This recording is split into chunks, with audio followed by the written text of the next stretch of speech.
আসসালামু আলাইকুম রহমতুল্লাহ। আমরা এক কাকার হিজামা দিতে আছি। তার পায়ে সমস্যা, পায়ের হাঁটুর ভিতরে কামড়ায়। তো আমরা দুই সাইডে হিজামা লাগিয়েছিলাম এবং এখন দুই সাইডে লাগাইতেছি আরও ঘুরাইয়া। প্রথমবারে চিত হইয়া শোয়া ছিল, ওই অবস্থায় আমরা দুই সাইডে লাগাইছি দুই হাঁটুর। এখন বর্তমানে আমরা উপর করিয়া হাঁটুর উপর অংশ এবং নিচ অংশ আমরা লাগাইতেছি। তো আজকে হলো চন্দ্র মাসের 17 তারিখ। তো চন্দ্র মাসের 17 তারিখ এবং 19 তারিখ এবং 21 তারিখ এই 3 দিন হিজামা লাগানো আরও একটা সুন্নত। তো এক হলো হিজামা লাগানো সুন্নত, 2 নম্বরে হলো এই তারিখে লাগানো আরও সুন্নত। এই দুইটা সুন্নত আজকে পালন হইতেছে।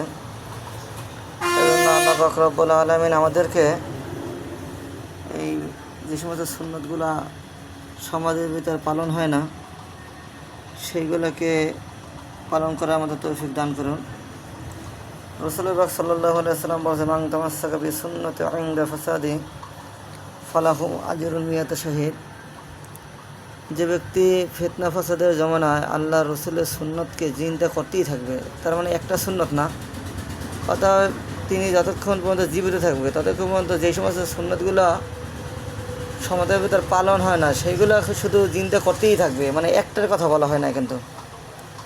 তো যাহারা এরকম সুন্নতকে জিন্দা করতেই থাকবে তাহাদের জন্য আল্লাহ পাক রব্বুল আলামিন তার আমলনামায় 100বার আল্লাহ তাআলার রাস্তায় গলা কাইটে শহীদ হইলে যেই পরিমাণ সওয়াব দান হয়, যেই পরিমাণ সওয়াব হয়, সেই পরিমাণ সওয়াব আল্লাহ তাআলা এই সমস্ত ব্যক্তিদেরকে দান করে যাহারা আল্লাহ তাআলার রসুলের সুন্নতকে জিন্দা করতেই থাকে।